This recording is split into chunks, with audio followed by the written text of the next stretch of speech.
Hey, what's up, ladies and gentlemen, coinaholics of all ages? We have another edition of the Monday Market Report, this time for the week ending August 22nd of 2021. As we head on to the latter stages of the summer, it's always good to kind of check in and see how the modern coin market is shaking up, because normally it's used as a barometer temperature check as we go into what is customarily the more busier time of the year for numismatics. And I'm happy to say that we have quite the list of coins, and I think it's only appropriate that we just pay homage to how the market has been performing over the summer. I would not have imagined that the market would be as strong as it was over the summer, when so many other collectibles have dipped in price. But coins and precious metals have continued to pave the way throughout the summer. We've seen a little bit of weakening in silver investing here in the last few weeks, but it hasn't affected the coin market at all. So pretty good stuff here. If this is your first time here, as always, don't forget to hit the like button if you enjoy today's content. Hit the dislike if you don't like it at all. And feel free to share this video and subscribe to my channel if you haven't done so already. Your extra bit of support certainly means a lot. All right, and I do appreciate all the views and support. So the Monday Market Report is going to be a highlight of all post-1900 modern coins, and they're all graded. All right, these are going to be kind of like your big market acceptable type of coins. We're going to see registry set coins in here. We're going to see investable coins. I'll be sure to let you guys know which one kind of fits that profile. And most importantly, have fun. This is a hobby of fun, and where else can you collect money to make money? I mean, there's really not a whole else lot, else that you could do to really make an impact on your portfolios and your own wealth by leveraging some of these wild collectibles from yesteryear into your mix. But anyways, that rant was long. All right, so let's go ahead and jump right in to the first coin. Of course, these are all from great collections, so all image credits go to them. And the first coin on the list is going to be one of those registry set examples. This is a 1957 Lincoln wheat cent. But boy, a high grade. And you're going to see in this list, for probably one of the few times ever in the Monday Market Report series where we see a vast majority of the coins graded by NGC. Now, this is probably no particular indicator of a power shift in the grading game. I think there is just a lot of them in here just because, all right? And sometimes that's just the way it works out. But this one is an NGC, Mint State 67 Plus. Full red example. I would imagine that this is a top pop coin, anything 67 plus. For this particular decade, it's pretty much a foregone conclusion that it is indeed a top pop coin. Certainly not an investable coin, but if you are participating in that fun registry set, maybe this one's for you. Now, it's not cheap. This one did sell for $2,362.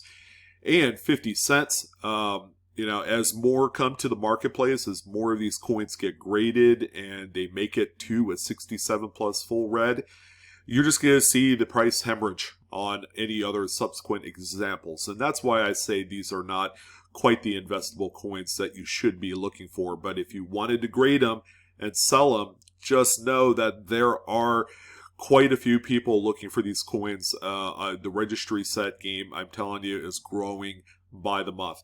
So we're just going to see more and more of these sell. The next penny that we have here is one of those one-off steel cents. This is a long-time favorite among type collectors and registry set. People love this. And I would say there is some fringe kind of desirability within the investable market I would say you are certainly safe buying these at Mid-State 68. I know NGC examples are a little bit cheaper in comparison to the same numerical grade PCGS examples. That's understandable. PCGS to a lot of people just makes them believe that, you know, they're a little bit more strict on the grading. So a 68 through PCGS seems a little bit more meaningful than NGC. But if we were trying to like think just commonsensical and you know, just really want to believe that grading was standardized across the board, then, you know, this coin right here should be worth as much as a PCGS example.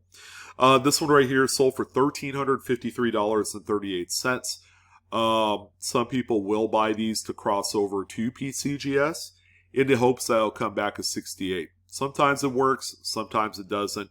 But I would safe to assume that these coins are quite investable at the highest grade, and it really doesn't matter who grades it, whether it's NGC or PC. Another registry set coin here. This is a rather nice example, 1940 Lincoln Wheat. Quite common if you're just looking to buy a mid-state example for an album or a typeset. You could pick these up for under $5 all day long, but when you're able to cherry pick a premium example that doesn't have a whole lot of distracting little nicks or scuffs or bag marks or anything of that nature on there, then you might have something that's worth grading. Now this one here is a PCGS Mid-State 67 plus, full red of course, and it also gets brownie points for being CAC certed. This one right here sold for $2,754.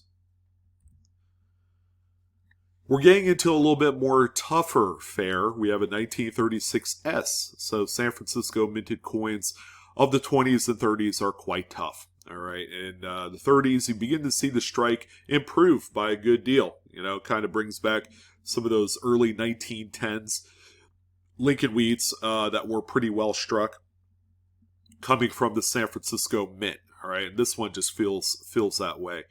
A little bit tougher date, and again, this is probably more better suited for a registry set and less for a collectible or a US type or something like that. It is an NGC Mid-State 67 plus, full red example. It's quite nice. And this one here sold for $1,797.75. And the final penny of the bunch is going to be a rather tough 1932 Philadelphia Lincoln Wheat. This one I could honestly say is one of the more tougher 1930s coins to find at the highest grade level. This one, as you can see, is a 67 plus full red through NGC. Crazy. 4 out of the 5 first coins on the list are all NGC grades. This one was able to muster $3,150. That is pretty much the going rate for this coin. PCGS examples sell for nearly double in a 67 plus of this particular grade, or date rather. So as you can see, there is quite a bit of an imbalance in the values of an NGC to PCGS coin. But if you're looking to stack the box with some extra points for your registry set, this is one that I would seriously consider. You're not going to lose a whole lot. As a matter of fact, it's quite impressive when you have something like this on your stack. All right, nickel time, and then we have a coin here that is not the fanciest, but it is relevant in a way that it is one of the premier, most difficult modern era Jefferson nickels to find with full steps. Okay, so 68, 69, and 70 are just 3 incredibly tough dates back to back. This one right here is a rather pedestrian 66 full stepper. Luster is, I'd say, a lot stronger on the reverse than it is on the obverse, so that's something to take into consideration. It's a little bit unbalanced as far as the overall strike is concerned. I'd say the obverse doesn't look nearly as good as the reverse in this instance. But this one right here, no doubt about it, is going to be a registry set coin. Way too risky to just buy as an investment or as a collectible for your set. And this one sold for $2,812.50. This, I would say, is probably on my top 10 list of most underrated coins, US coins that you could collect. And we're talking about singular dates ranging all across the range from earlier colonial type pieces all the way up to current. This is actually on my top 10 list. Over mint marks as a variety are some of the most rather coveted coins in the marketplace in terms of varieties. You have the 44 Lincoln, that's the D over S, and you have the Type 1 and the Type 2. You've got the 1950 S over D, the D over S, so you have two other OMMs there.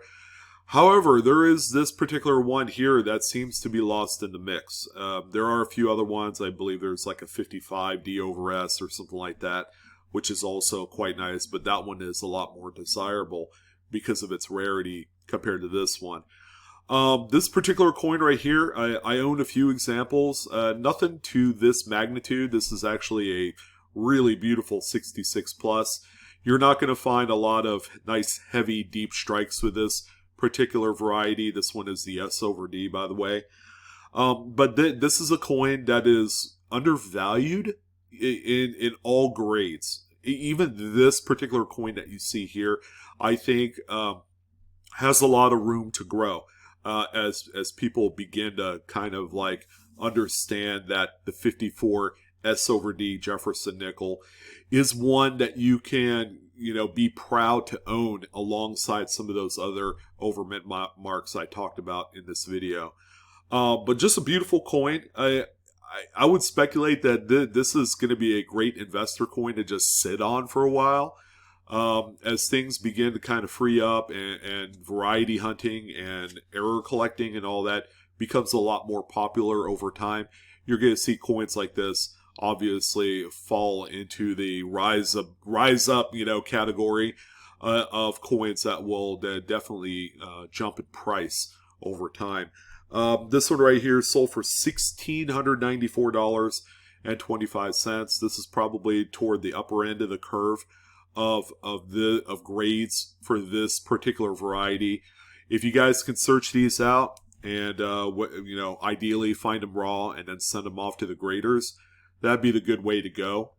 They are out there, so they're just underappreciated in this market. Now, this is a quite nice. I like any sort of silver war nickel that grades as nice as this, because you just get to see the overall cleanliness. You get to see just the frosty blast white nature of the coin at a mid-state 68, which is what this one is. It also gets extra points for being full steps. That does matter quite a bit. But just a really nice, beautiful coin. This one right here also has a little bit of that periphery toning on both sides of the coin. It's more evident on the obverse. This one sold for $5,478.75. It's just much like the 43 Lincoln Steel Cents. This particular little small date set of wartime silver is actually a favorite among a lot of collectors, and that's the big reason why that ultra high-end examples sell for the amount of money they do. They're just incredibly popular as a one-off type coin. We do have a couple Buffalo nickels, and the two that we have are going to be quite shocking to a lot of people because they are both incredibly common dates. We have a 1938 D over D RPM. This one also exhibits some pretty nice kind of like yellowish, rose gold toning on there. But this is the D over D RPM. It's one of the more common ones that you could find. I've actually cherry picked a good number of these. I probably have in my collection a good maybe 2 dozen D over D RPMs. The first couple different types. And this one is a mid-state 68 through NGC. So that's an incredible grade. I can guarantee you that none of my examples aren't even close to that grade. They might be like 64s and 65s, that sort of thing. This particular coin sold for $6,143.62. We are continuing to see the market jump up for these. I wouldn't even imagine how much this coin would be worth if it was graded as 68 through PCGS. I would think that it would probably be more along the lines of an $8,000 to $10,000 coin, and that is incredible, especially for one of the more commonly hoarded dates for being the final date of the Buffalo nickel in mint-state condition. And along the same vein, we have a 37S. Again, we have another mint-state 68 example through NGC with some of the same toning. I believe these two pieces came from the same collection. They just have the same rather light pastel-y toning. You can see a little bit on the reverse there. A little bit of that rose color along with some of the gold. Simply just beautiful coin, but who would have thought that something like this would be worth $7,656 is beyond me. It's all in the grade, all right? And even though this is an obsolete type, a very popular one at that, I probably wouldn't invest in something like this because it's a marginally rare coin, and if this was, say, a mint-state 66, this would be like a sub-$100 coin. So there's really not a whole lot of extra safety net involved here. If you did find one and you're like, it looks like a knockout type piece that you want to send off to PCGS, just know that there's not a whole lot to fall back on if you miss the grade. I would feel more comfortably, of course, sending this out to NGC than I would PCGS, only because, not only do I like the look of a coin in that white soap bar type slab, but I think they'll give extra brownie points for just overall eye appeal of a coin. We do have a couple dimes, and they are quite nice and quite available, as a way of cherry picking out there. But we have a 1944S. This one just so happens to be a PCGS mint-state 68 full split bands. Beautifully involved, rather light toning on the reverse and some on the obverse. It's not like overpowering, like you're afraid it's going to get terminal after like 10 years. This one is just a normal, safe, original coin with that really nice strike designation. We've seen in the last 3-4 weeks, a gentleman by the name of Erasmus Hall has been doing some registry sets over the years, and he is liquidating and consigning all of his collections and his registries to great collections. So whether you guys knew it or not, Mr. Hall also had a nice registry set of Mercury dimes. So we have this one here in the mix as being one of those pieces. And this one, ladies and gentlemen, sold for $3,296.25. So I'm sure this is going to slot really nicely into another registry set in the near future. Here is a 41S, okay, another Erasmus Hall type piece. This is more along the lines of kind of like that blast white, looks like it came out of a roll, but San Francisco minted coins of the 40s are tough to find in full bands, so that's why this one's on the list. It's also a 68, which when you're 2 points away from perfect on a coin that is 80 years old, says a lot. This one right here sold for $3,712.50.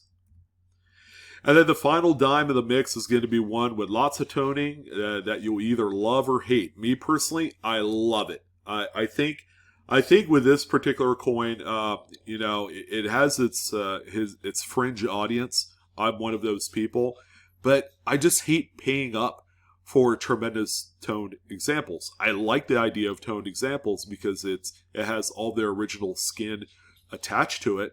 But I just don't like paying the premiums, all right? And that's a big reason why I don't have a ton of toners in my collection. This 39D is not what I would consider to be like a rarity. It is actually a more available date out there if you wanted to find one in mint-state condition, not necessarily full split bands. You could find one for around $50 or less, all right? It's that common. This one is also CAC certified. It's a 68 FB, so you know that all that. The toning and with the grade and all that great stuff. This one was able to sell for $3,993.75. All right, we're getting into a little bit bigger denominations here. We got 1963D, Washington quarter. Okay, not kind of like your typical golden standard type of coin that you would want to see on the list, but any of the early Denver 1960s Washington quarters have been high and neglected. And what I mean by that is through the U.S. Mint processes and quality control processes as well. A lot of these coins came out not looking too hot, during its day. And, the coin is not super old, all right? But I can tell you this right now, these coins became hoarded the moment that the general public realized that 90% silver compos would be disappearing out of change in lieu of the copper nickel clad era. So a lot of people did hoard these. There's quite a few of these later 50s, early 60s, 90% quarters in rolls, all in mint state condition. You find a lot of these in older collections in Whitman and Dansko and Library of Coin albums, all the good vintage stuff. So a lot of them do have quite a bit of toning. And those are usually the ones that are just incredibly desirable, more expensive in the marketplace. This one right here sold for $2,089.12. Of course, the coin would have to grade out at 67 plus or higher on some of these Denver minted early 60s coins to be able to sell for a, king's ransom, which is what clearly this one is.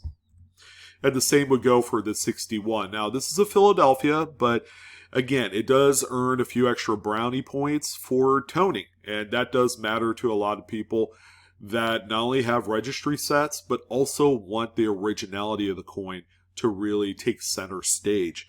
This one is a mint state 67 plus, NGC graded, of course. And this one realized $2,700.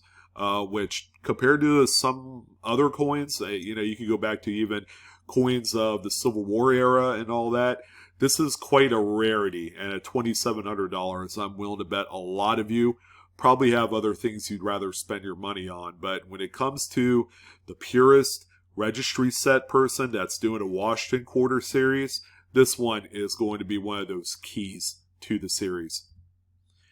And we do have a 42D. This one looks like your atypical, I guess, album toner.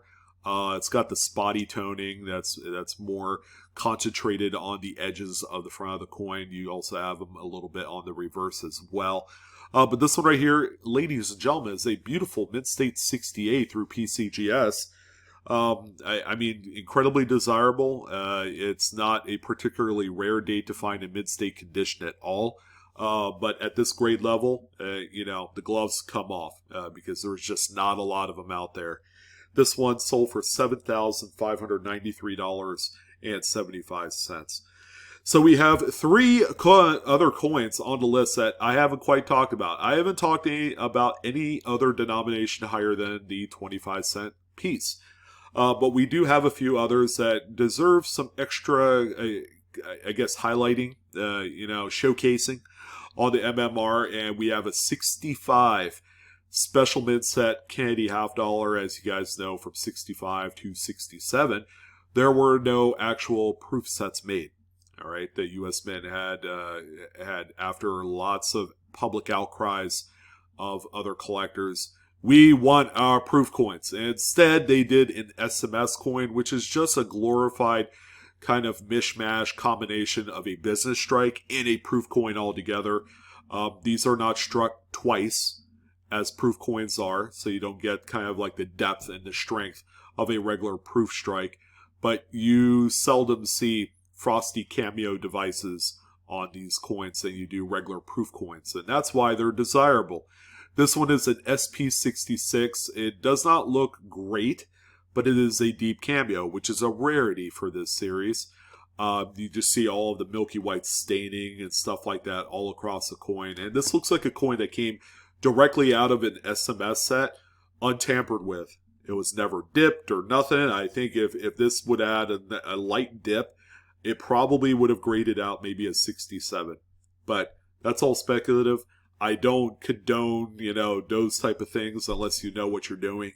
But, eye appeal is everything. And even though this one is a beautifully frosty example. Those fields and the way they look with the milky white staining is kind of demoralizing, especially when you're spending $2,617.73. I think there's a potential that this can grade out a little bit better if it looks a little bit better. 1946D. Now, you wouldn't think that a coin like this would just be like a super high-end rarity type of coin. You know, we were talking toward the back nine of the Walking Liberty series.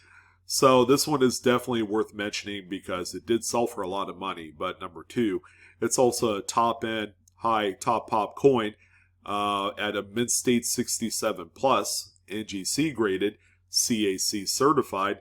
I mean, this is just a stunner, and it's pretty well struck too. You do have a lot of the normal wear areas, like the hand right here. That's not too good. You know, it's all flat and stuff. But on this one, it looks pretty decent. And that's something you normally see toward the last like 3 years of the Walking Liberty series. Just not a lot of care in maintaining the dies and strengthening the devices and re-engraving and all that stuff. This one sold for $9,531, and more than likely this is going to be a registry set inclusion. Excuse me. Well, the final coin of the week is going to be a big old slobber-knocking dollar. We have a 1971D Eisenhower good old Ike Boy dollar here. Same size as a Morgan and a Peace dollar, so that's why people love these, in spite of the fact that they're not silver. But this one right here, man, if you guys have looked at these coins and you've thought about grading Ike dollars, wow, incredibly challenging. Finding one example that's not all beat up, even coming out like a mid-set or something, is next to impossible. So I don't know how coins like this tend to exist unless they came out of like a fresh BU roll that was like nearly hand assembled. But look how clean the areas that get the most contact marks are. You know, the field area in front of Eisenhower and behind his head, and then certain areas on the reverse. All literally clean. No nicks, no unsightly planchet marks, nothing like that. This one is quite the adorable high-end specimen.